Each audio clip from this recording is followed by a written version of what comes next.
છેલ્લે આપણે કલિલમય કણો ના શુદ્ધિકરણ વિશે ચર્ચા કરી. તેના આગળના લેક્ચરની અંદર આપણે કલિલમય કણો જે છે તેની બનાવટ વિશેની ચર્ચા કરી.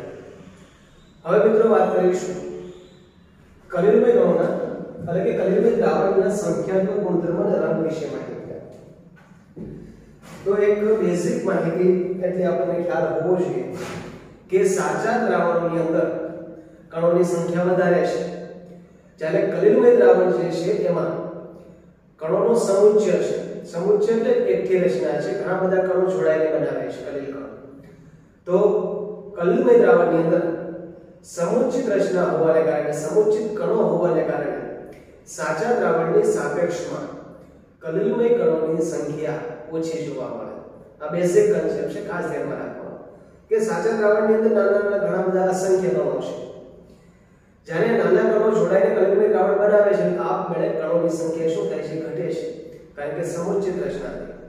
અને આના કારણે કેટલાક ગુણધર્મો જેમ કે અભિસરણ દબાણ, ઠાર બિંદુ, અવનયન, બરાબર છે, એ ઉપરાંત ઉત્કલન બિંદુ, ઉન્નયન વગેરે જેવા ગુણધર્મોની અંદર ફેરફાર જોવા મળે અને એ ગુણધર્મ પ્રમાણમાં સાચા દ્રાવણ કરતા ઓછા માલુમ પડે છે. એના વિશે વાત કરીએ. લખી શકાય સાચા દ્રાવણમાં કણોની સંખ્યા કલિલમય દ્રાવણ કરતા વધુ હોય છે.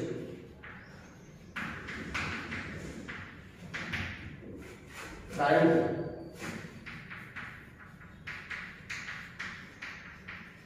કલિલમય દ્રાવણમાં કણોના સમુચ્ચિત રચનાથી કલિલ બને છે.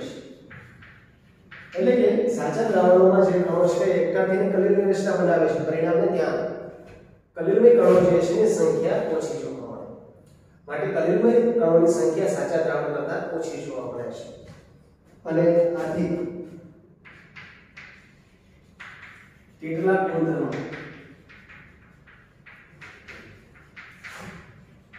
જેમ કે અભિસરણ દબાણ,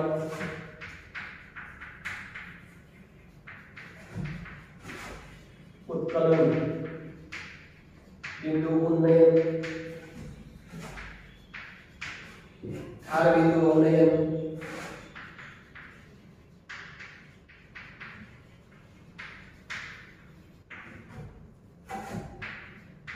વગેરે માં સાચા દ્રાવણો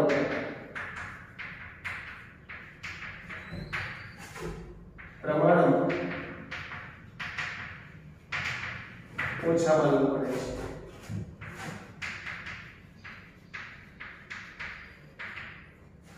એટલે સંખ્યાત્મક ગુણધર્મ છે, સંખ્યા પર આધારિત ગુણધર્મ. તો સંખ્યા પર આધારિત ગુણધર્મ, તો સંખ્યા જ ઘટી ગઈ છે તો સંખ્યા પર આધારિત ગુણધર્મો પણ કેવા હશે? ઓછા. તો અહીંયા આપણે એ ચર્ચા કરી કે સાચું દ્રાવણ હોય એટલે કણોની સંખ્યા વધારે છે, સાપેક્ષમાં કલિલમય દ્રાવણ અંદર સંખ્યા ઓછી. અને સંખ્યા ઓછી હોય માટે સંખ્યાત્મક ગુણધર્મો સાચા દ્રાવણોની સરખામણીમાં ઓછા માલુમ પડે અથવા નીચા માલુમ પડે છે એવું કહી શકાય. સંખ્યાત્મક ગુણધર્મો મિત્રો કયા કયા છે? તો અભિસરણ દબાણ છે, ઠાર બિંદુ, ઉન્નયન, ઉત્કલન બિંદુ, ઉન્નયન વગેરે લઈ શકીએ. હવે અભિસરણ દબાણ આપણે ડિટેલની અંદર સમજીશું, જેની અંદર અર્ધપારગમ્ય પડદાની ઉપર એક બાજુ કણો પસાર કરવામાં દબાણ જે લગાડવું પડે એ દબાણને અભિસરણ દબાણ તરીકે ઓળખીશું. ઉત્કલન બિંદુ, ઉન્નયન, ઉત્કલન બિંદુમાં ઉન્નયન એટલે વધારો, ઉત્કલન બિંદુમાં થતો વધારો, ઠાર બિંદુ, અવનયન એટલે ઠાર બિંદુમાં થતો ઘટાડો. આ દરેક સંખ્યાત્મક ગુણધર્મો છે જે આપણે વિગતથી અન્ય ચેપ્ટરની અંદર અભ્યાસ કરીશું. મિત્રો બસ તેની માહિતી વસ્તુ છે, સ્ક્રીનશોટ આપણે પાડી લેવાનો છે.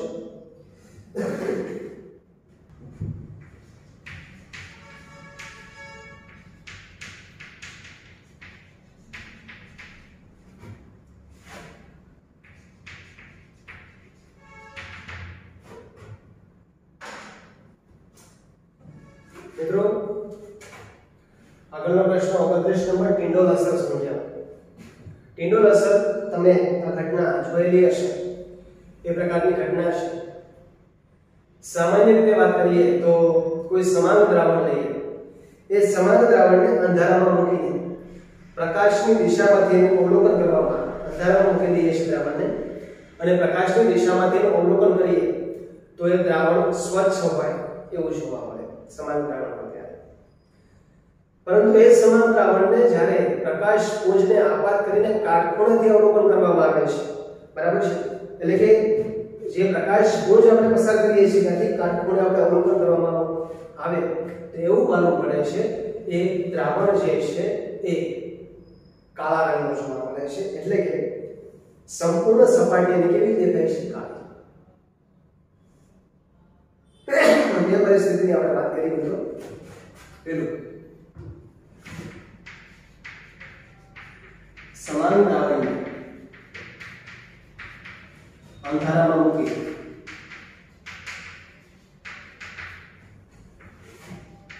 પ્રકાશ પુંજની દિશામાં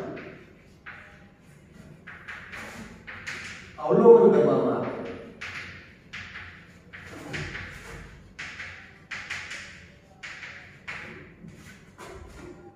તો તે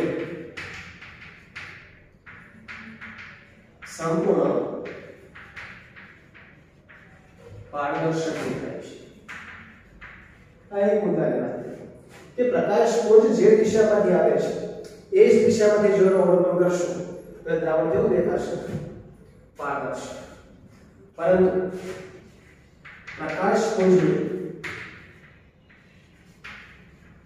દિશાથી કાટખૂણે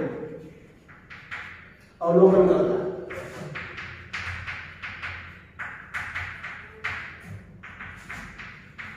તે દ્રાવણની સંપૂર્ણ સપાટી કાળી જોવા મળે છે. હવે બીજી રીતે અવલોકન કરીએ કે પ્રકાશ પુંજ જે દિશામાં આવે છે ત્યાંથી કાટખૂણેથી અવલોકન કરીએ તો માલુમ પડે છે કે સંપૂર્ણ સપાટી કાળી છે. એટલે આ એક જ વસ્તુ છે, દ્રાવણ છે એનું પ્રકાશ પુંજ પસાર કરીએ છીએ, એટલે પ્રકાશની લાઈટ પસાર કરીએ છીએ. પુંજ એટલે જથ્થો, પ્રકાશ પસાર કરીએ અને અવલોકન કરીએ. જો પ્રકાશની દિશામાંથી અવલોકન કરીએ તો પારદર્શક પ્રકાશ પણ અહીંયાથી પસાર થાય છે અને આનો કાટખૂણો થયો તો કાટખૂણાની દિશામાંથી જો અવલોકન કરીએ તો એની સંપૂર્ણ સપાટી કાળી જોવા મળે છે. એ જ રીતે કલિલમય દ્રાવણ હોય એનું અવલોકન કરવામાં આવે તો પ્રકાશનું જે પ્રકાશ પુંજ જે પસાર કરીએ છીએ તેના કાટખૂણેથી જો અવલોકન કરવામાં આવે છે તો સપાટી જે છે સ્વચ્છ અથવા પારદર્શક દેખાય છે. આ બાબત ખાસ ધ્યાનમાં રાખવાની છે. એટલે કે તીવ્ર દુધિયા રંગની સપાટી જોવા મળે છે અને પ્રકાશ પુંજ જે છે એનો માર્ગ જે છે એ વાદળી રંગનો તીવ્રતાથી જોવા મળશે. હવે વાત કરીએ કલિલમય દ્રાવણ માટે. કલિલમય દ્રાવણ પ્રેષિત અથવા પ્રેક્ષિત કહેવાય. પ્રેક્ષિત પ્રકાશ પુંજના પ્રકાશના કાટખૂણેથી અવલોકન કરતા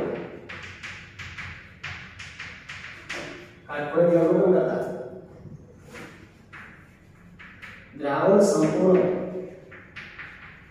પારદર્શક કે પારભાષક જોવા મળે.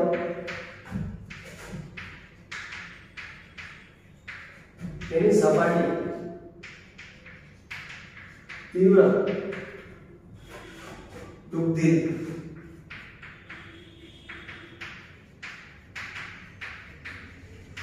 અને પ્રકાશ પુંજનો માર્ગ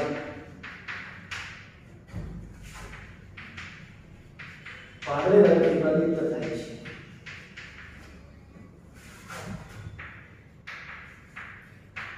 હવે એ સાચા દ્રાવણની જગ્યાએ હું કલિલમય દ્રાવણ મૂકું છું.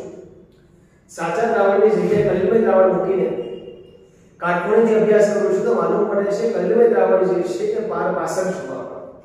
પારભાષક એટલે સંપૂર્ણ ક્લિયર નથી તેવું, અથવા તો દુગ્ધીર જોવા મળે, દુધિયા રંગનું જોવા મળે છે.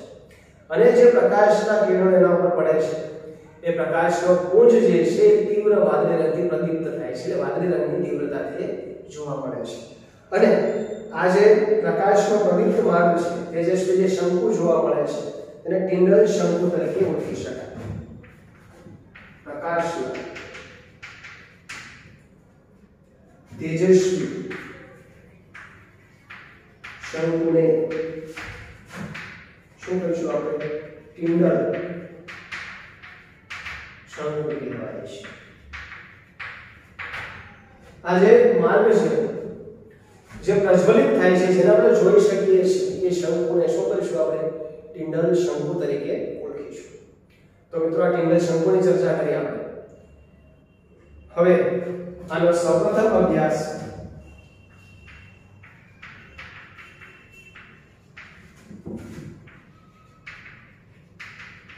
ફેરાડે અને ત્યારબાદ વિગતે અભ્યાસ ટિન્ડલ નામના વૈજ્ઞાનિક દ્વારા રજૂ કર્યો.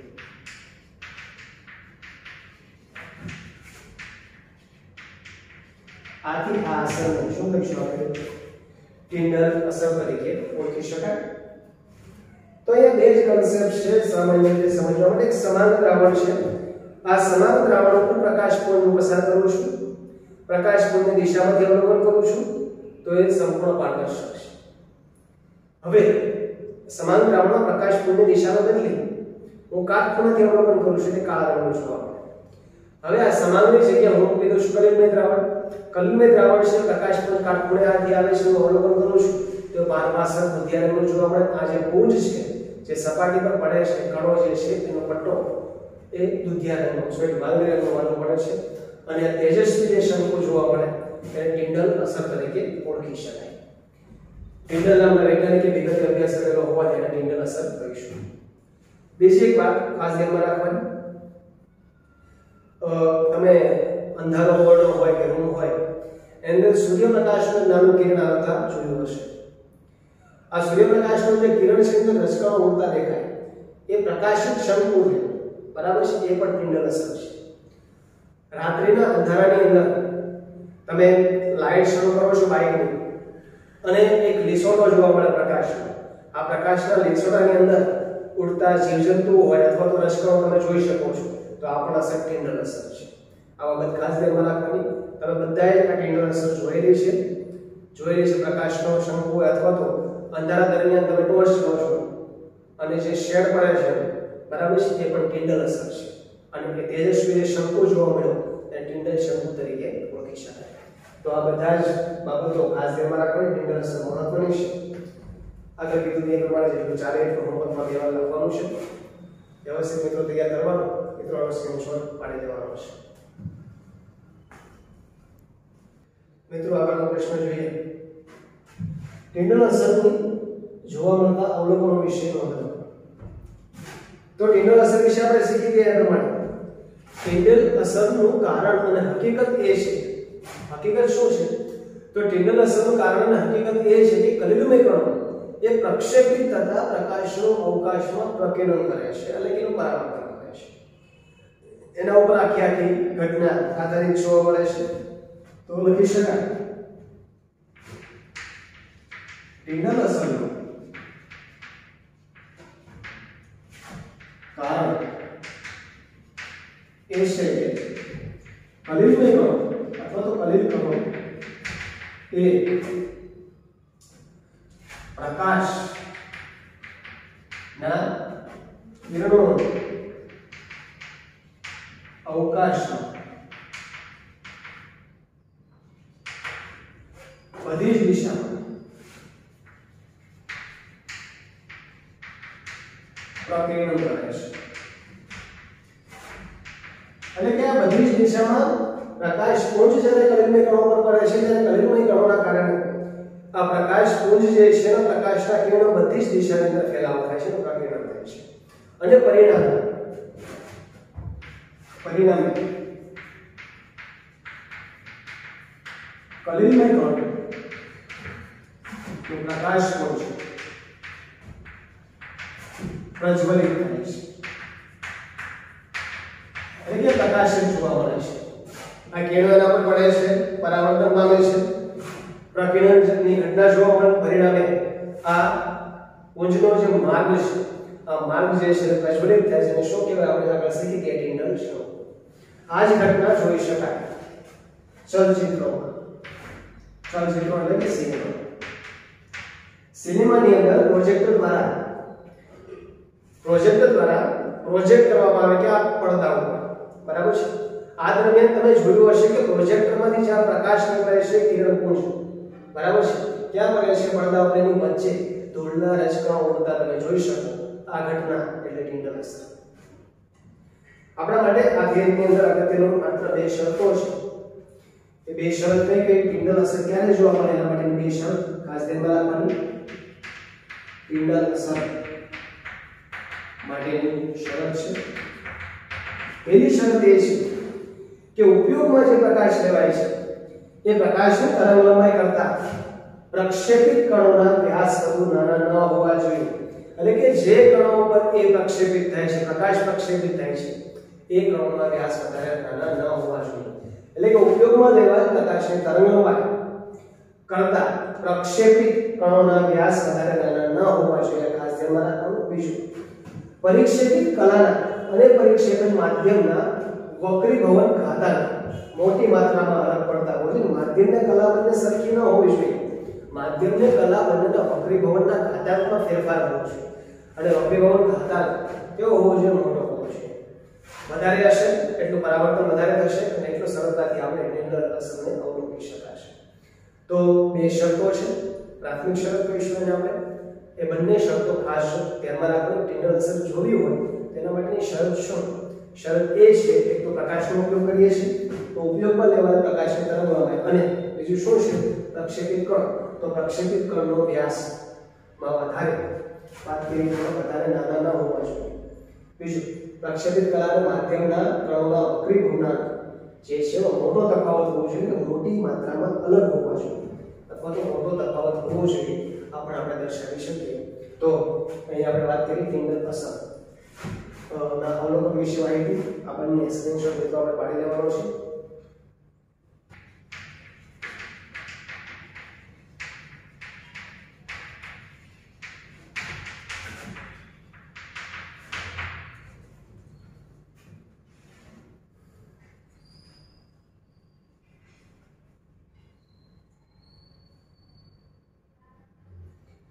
નમસ્કાર મિત્રો, આગળ વાત કરીએ 31 નંબરનો પ્રશ્ન. ટિન્ડલ અસરનો ઉપયોગ જણાવો. તો ટિન્ડલ અસરનો મુખ્ય ઉપયોગ કલિલમય દ્રાવણ અને સાચા દ્રાવણો વચ્ચે વિભેદન કરવાનો છે, બંનેને અલગ પાડવાનો છે. ટિન્ડલ અસરનો મુખ્ય ઉપયોગ કલિલ દ્રાવણ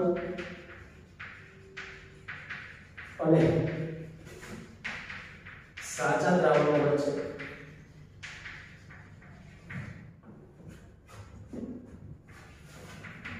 વિભેદન કરવાનું છે.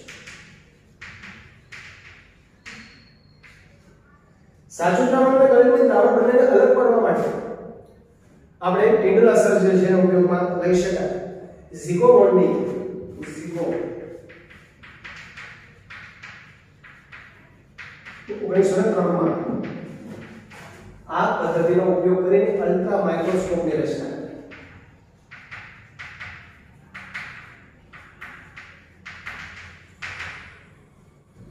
બરાબર? તો અલ્ટ્રા માઇક્રોસ્કોપ જે કામ કરે છે ટિન્ડલ અસર પર આધારિત છે. જેમાં પદાર્થ એટલે કે કલિલમય દ્રાવણ છે એમાં અલ્ટ્રા માઇક્રોસ્કોપ વડે પ્રકાશપુંજ આપાત કરવામાં આવે છે. તે પ્રકાશપુંજ આપાત કરીને અવલોકન કરવામાં આવે. તો જો કલિલમય દ્રાવણ હોય તો કાટખૂણેથી અવલોકન કરતા એવું માનવું પડે છે કે સંપૂર્ણ સપાટી કાળી છે, પરંતુ અંદર રહેલા કલિલમય કણો જે છે તેજસ્વી જોવા મળે છે. આમ આપણે દ્રાવણ સાચું છે કે કલિલમય એ નક્કી કરી શકાય. બરાબર છે? જો સંપૂર્ણ સપાટી કાળી હોય, તેજસ્વી કણો જોવા નથી મળતા તો એ સાચું દ્રાવણ કહેવાશે. પરંતુ જો અંદર તેજસ્વી કણો જોવા મળે તો દ્રાવણને શું કહીશું આપણે? કલિલમય દ્રાવણ. એ રીતે અલ્ટ્રા માઇક્રોસ્કોપ કન્સેપ્ટ જે છે કામ કરે છે. જોઈએ અલ્ટ્રા માઇક્રોસ્કોપ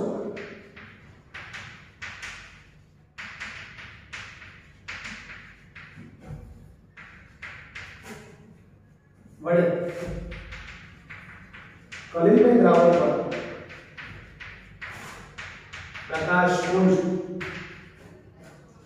આપાત કરવામાં આવે છે.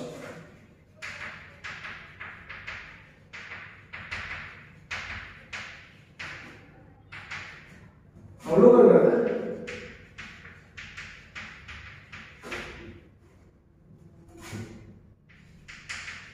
કાટખૂણેથી તેની સંપૂર્ણ સપાટી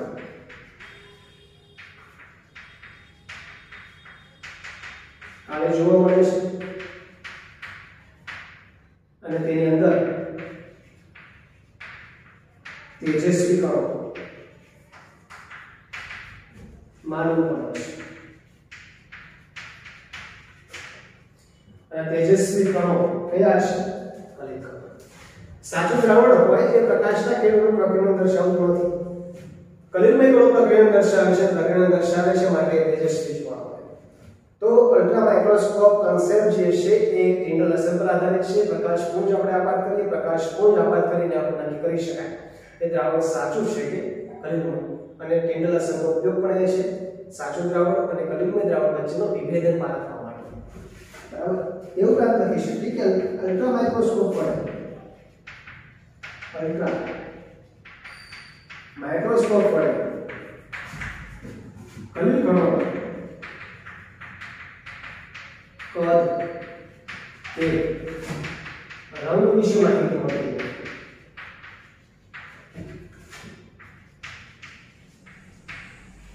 આ એની મર્યાદા હતી પ્રશ્ન.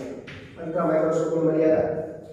તો અલ્ટ્રા માઇક્રોસ્કોપની અંદર આપણે કણો જોઈ શકીએ, પરંતુ કણોનું કદ કેટલું છે, તેનો રંગ કેવો છે, એના વિશેની સંપૂર્ણ માહિતી આપણે અલ્ટ્રા માઇક્રોસ્કોપનો ઉપયોગ કરીને મેળવી શકતા નથી. આ બાબત ખાસ ધ્યાનમાં રાખવાની. ટિન્ડલ અસર મુખ્ય ઉપયોગ સાચું દ્રાવણ અને કલિલમય દ્રાવણને વિભેદન કરવા માટે. ઝિગોમોન્ડીએ 1903 ની અંદર અલ્ટ્રા માઇક્રોસ્કોપની રચના કરી ટિન્ડલ અસરનો ઉપયોગ કર્યો. આ અલ્ટ્રા માઇક્રોસ્કોપ વડે પ્રકાશપુંજ આપાત કરવામાં આવે છે. હવે કલિલમય દ્રાવણ લઈએ એવા પ્રકાશપુંજ આપાત કરી અલ્ટ્રા માઇક્રોસ્કોપ વડે અને એના કાટખૂણેથી અવલોકન કરતા માલુમ પડે છે કે સંપૂર્ણ સપાટી કાળી છે અને અંદર કેટલાક કણો પ્રજ્વલિત જોવા મળે, તેજસ્વી જોવા મળે છે. આના ઉપરથી નક્કી કરી શકાય કે દ્રાવણ કલિલમય દ્રાવણ છે. અહીંયા આપણે એ ચર્ચા કરીએ છીએ કે કલિલમય દ્રાવણ હોય ત્યારે પ્રકાશ જે છે એનું પરાવર્તન દર્શાવે, પ્રકીર્ણન દર્શાવે અને જેના કારણે તેજસ્વીતા જોઈ શકાય. અલ્ટ્રા માઇક્રોસ્કોપની મર્યાદા પણ એ છે કે રંગ કે કણોના કદ વિશે માહિતી આપતું નથી, કણોના વ્યાસ વિશે માહિતી મેળવી શકાતી નથી. અગત્યનો પ્રશ્ન વ્યવસ્થિત સ્ક્રીનશોટ પાડીને મિત્રો સુવ્યવસ્થિત તૈયાર કરવાનો છે.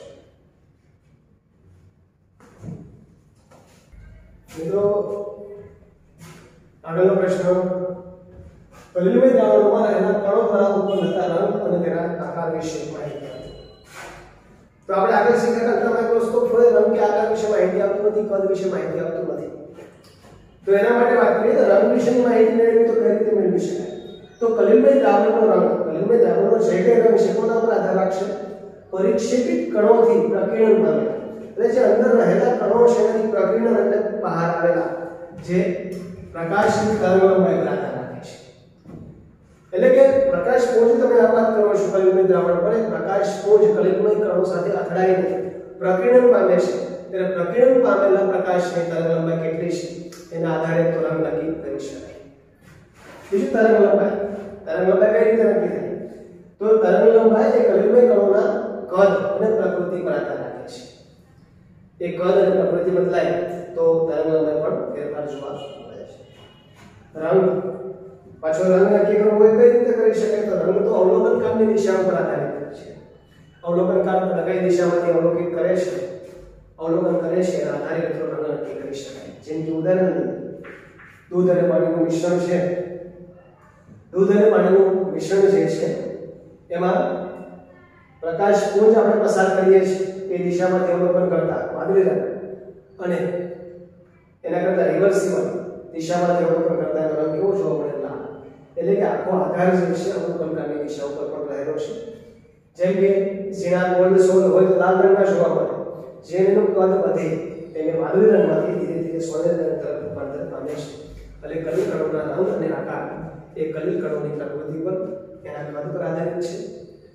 અને રંગ જે છે એની વાત કરીએ તો પ્રક્ષેપિત થતા પ્રકાશની તરંગ લંબાઈ ઉપર આધાર રાખે, તરંગ લંબાઈ જે છે કણોના કદ અને પ્રકૃતિ પર આધાર રાખે, અને એ ઉપરાંત રંગ જે છે એ વાત કરીએ તો અવલોકનકારની દિશા પર આધારિત રાખે.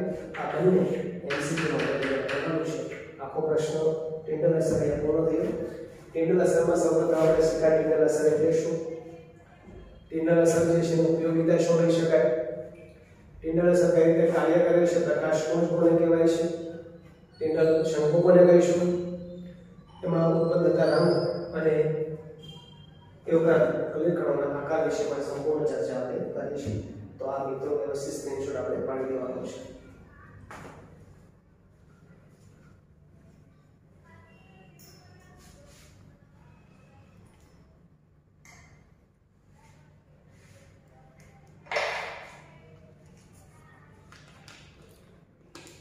મિત્રો અહીંયા આજના પ્રશ્ન બે વાર લખીને વ્યવસ્થિત તૈયાર કરવાના છે. MCQ માટે દૂધ અને પાણી જે છે એ શરૂઆતની અંદર આપણે એનું અવલોકન કરીએ તો દૂધ અને પાણી માટેનો રંગ કેવો જોવા મળશે. તો મિત્રો ખાસ ધ્યાનમાં રાખવાનું છે, દૂધ અને પાણી હોય એ પરાવર્તિત પ્રકાશમાંથી જોઈએ તો વાદળી રંગ દેખાય છે, અને આપાત પ્રકાશમાંથી જોવામાં આવે તો એનો રંગ આપણે લાલ જોઈ શકીએ છીએ. બરાબર છે. પરાવર્તિત પ્રકાશ એટલે જે આપણે આપીએ છીએ એમાંથી એનો રંગ વાદળી છે, જ્યારે આપાત પ્રકાશ હોય તો આપાત પ્રકાશમાંથી એનો રંગ લાલ જોવા મળે. MCQ માટે ખાસ ધ્યાનમાં રાખવાનું. એ ઉપરાંત ઝીણા ગોલ્ડ સોલ છે, એનો શરૂઆતમાં રંગ લાલ અને જેમ કદ વધે છે તેમ એનો રંગ ક્રમશઃ વાદળી અને વાદળીમાંથી સોનેરી રંગમાં રૂપાંતર પામે છે. જય હિન્દ, જય ભારત.